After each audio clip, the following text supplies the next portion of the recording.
আসসালামু আলাইকুম, সবাইকে অনেক অনেক শুভেচ্ছা জানাচ্ছি সীমাজ কিচেনে। আর আমরা হচ্ছে মাছে ভাতে বাঙালি, আর তার সাথে যদি পাতলা ডাল না হয় তাহলে তো আর জমেই না। যত খাবারই খাই না কেন আমরা, তার সাথে কিন্তু অবশ্যই অবশ্যই পাতলা ডাল দরকার হয়, তাছাড়া কিন্তু আমাদের খাবার পূর্ণ হয় না।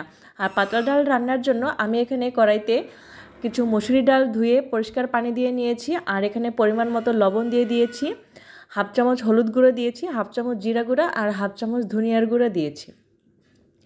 আর এখন পানি দিয়ে এটাকে ভালো করে সিদ্ধ করে নেব। আর এখন আমি চুলাটাকে অন করে দিচ্ছি, আর এখন দেখেন আমি একটু নাড়াচাড়া দিয়ে দিচ্ছি, আর এখন ঢাকনা দিয়ে ঢেকে এটাকে ভালো করে সিদ্ধ করে নিতে হবে। এই যে দেখেন ভালো করে এটাকে সিদ্ধ করে নেব। আর এখানে আমি হাফ চামচ আদা বাটা দিয়েছি, কিন্তু সেটা আর কি স্কিপ হয়ে গেছে, আপনাদেরকে দেখাতে পারিনি।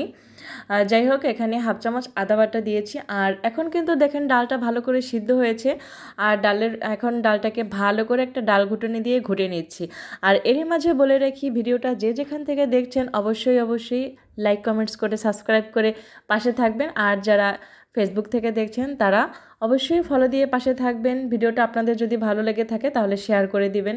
ইউটিউব থেকে যারা দেখছেন তারা সাবস্ক্রাইব করে পাশে থাকবেন, আর আমার জন্য অনেক অনেক দোয়া করবেন।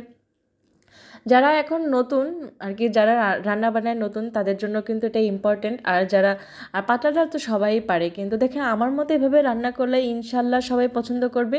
আমি এভাবে রান্না করলে আমার পরিবারের সবাই অনেক অনেক পছন্দ করে। মানে আমার যত রান্নাই আছে তার ভিতরে পাতলা ডালটা সবাই অনেক পছন্দ করে। মানে কি আর বলবো, আমার পাতলা ডাল থেকে অনেক সুন্দর একটা ঘ্রাণ আসে। আর এরই মাঝে দিয়ে দিলাম 6 থেকে 7টি চেরা কাঁচামরিচ।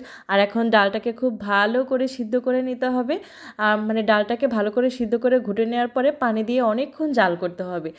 পাতলা ডাল যত বেশি জাল পায় তত কিন্তু খেতে অনেক বেশি ভালো লাগে। আর এই যে দেখছেন ডালটা কিন্তু ভালো করে জাল হচ্ছে।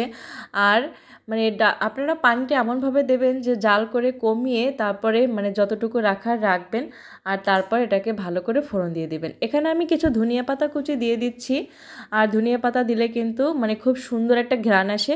ডালটাকে ফোড়ন দেওয়ার 2 থেকে 3 মিনিট আগে ধনিয়া পাতাটা দিয়ে দিবেন, তাহলে ধনিয়া পাতার ঘ্রাণ অনেক ভালো থাকে, মানে একদম তাজা তাজা একটা ঘ্রাণ আসে। আর এখানে আমি পেঁয়াজ রসুন কুচি ভালো করে তেলের ভিতরে টেলে নিয়ে এখন এটাকে ফোড়ন দিয়ে দিচ্ছি। অনেকে এখানে ভাজা মানে জিরার ফোড়নও দেয় এই পেঁয়াজ রসুনের সাথে, অনেকে আস্ত জিরা দেয়, কিন্তু আমি আস্ত জিরা দেই না।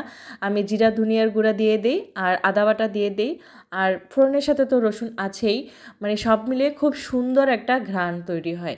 মানে আমার পাতলা ডাল রান্না আমার মানে পরিবারের সবার অনেক অনেক পছন্দ। আশা করছি আমার মতো এভাবে রান্না করলে আপনাদের পরিবারের সবারও অনেক পছন্দ হবে।